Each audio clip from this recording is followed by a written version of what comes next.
Сәлеметсіздер ме, құрметті көрермендер. Менің есімім Матимаржан, және бүгінгі видео презентацияның тақырыбы менің танымымдағы Абай. Абай қазіргі тілмен айтқанда уникум. Ол тек қана ақын емес, ол ойшыл, философ. Абайдың тереңдігі басқа ақындармен салыстырғанда әлде қайда жоғары. Оның көзқарастарын, философиялық ойларын түсіну үшін адамға әрине дайындық керек. Біріншіден, өзіндік ақылы, және екіншіден, терең ғылыми білімі. Әлем тарихында өз ұлылығымен қалған тұлғалардан Абай Құнанбайұлы кем емес, немесе көп жағдайда әлде қайда жоғарғы деңгейде тұрады. Мысалы, ағылшындардың өте танымал ақын драматург Шекспирді алайық. Оның бәріне белгілі нақыл сөздерінің бірі ол өмір деген сахна, адамдар ол жерде әртістер, өздерінің рөлін ойнап өмірден өтіп кетеді. Тамаша теңеу. Бірақ Абай Шекспирдің философиясынан да терең ойларды қалдырды деп айтсақ та болады. Бұл Мекемтас Мырзахметов бөліскен Абайдың жан және тән туралы сөздері. Яғни Абайдың айтуынша, адам жан арқылы мәңгі жасайды. Көптеген Омар Хайям секілді философтар бұл дүниенің уақытша екенін айтады. Мысалы, Омар Хайямның бір өлеңі: «Мы больше в этот мир вовек не попадем, вовек не встретимся с друзьями за столом. Лови же каждое летящее мгновение, его подстеречь уже никогда не потом». Осы секілді өлеңдері өмірдің әр сәтін бағалауға шақырады, себебі олардың түсінігі бойынша адамның өмірі өлімнен кейін бітеді. Алайда Абай өлімнің не екенін басқа тұстан қарастырады.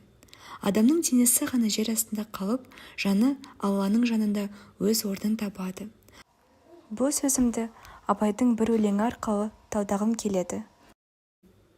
Өлсе өлер табиғат, адам өмілмес, бірақ ол қайтып келіп ойнап күлмес. Менен менікінің айрылғанын өлді деп айтыпты өңшең білмес. Ақыл менен жан, мен өзім, тән менікі, менен менікінің мағынасы екі деп жан және тәнді ажыратып, әрқайсының орнын түсіндіреді. Біздің тұлғамыз жаннан басталады, ал тәніміз, яғни денеміз, тек материалды дүниенің бір бөлігі. Ол бізге тиесілі және уақыт келген кезде біз тәнімізден айырыламыз, ал жанымыз мәңгі өлмес.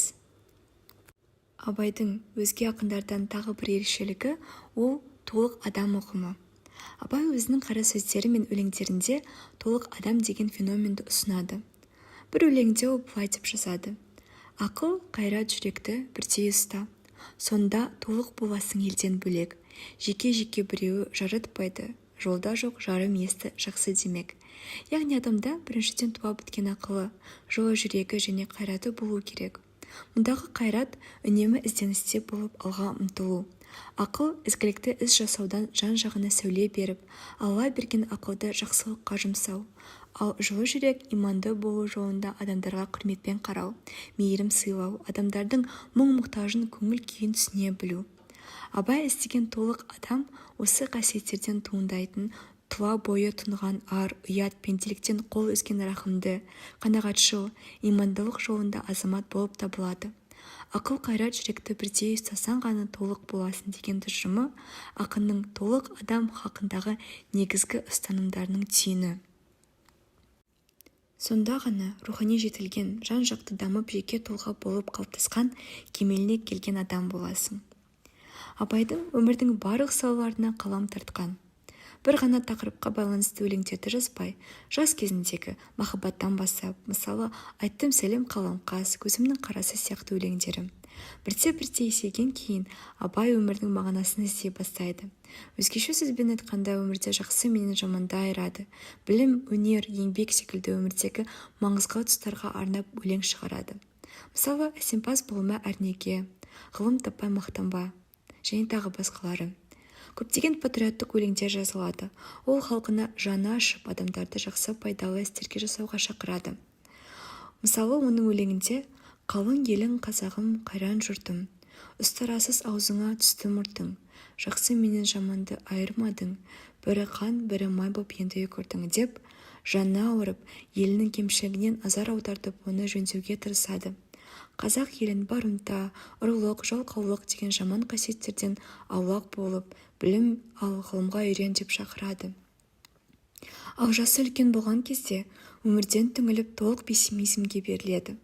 Бұл өмірдің жалпы мағынасыз екендігін сезіне бастайды және елді дұрыс жолға салу бір адамның қолына келмейді деген түйін жасайды. Мысалға, бір өлеңдерінің бірі былай деп жазылады: қартайды қайғы ойладық ұйқы сергек, ашуың ашыған ойың кермек, мұңда сарға кісі жоқ сөз ұғарлық, кім көңілді көтеріп болады ермек. Қорыта келгенде, Абай өмірді, адами құндылықты, жан-жақты жүрегінің түбіне терең бойлап зерделген сыншыл ақын. Әрбір туындысын оқи отырып терең ойларға берілесің. Өз поэзиясында негізгі Абай адамгершіліктің, әділеттіктің негізгі моральдық ұстанымдарын кең шеңберде көрсетіп отырған. Егер жас ұрпағымыз Абайдың нақыл сөздеріне құлақ салса, онда еліміздің алға басы дамуы сөзсіз деген ойдамын.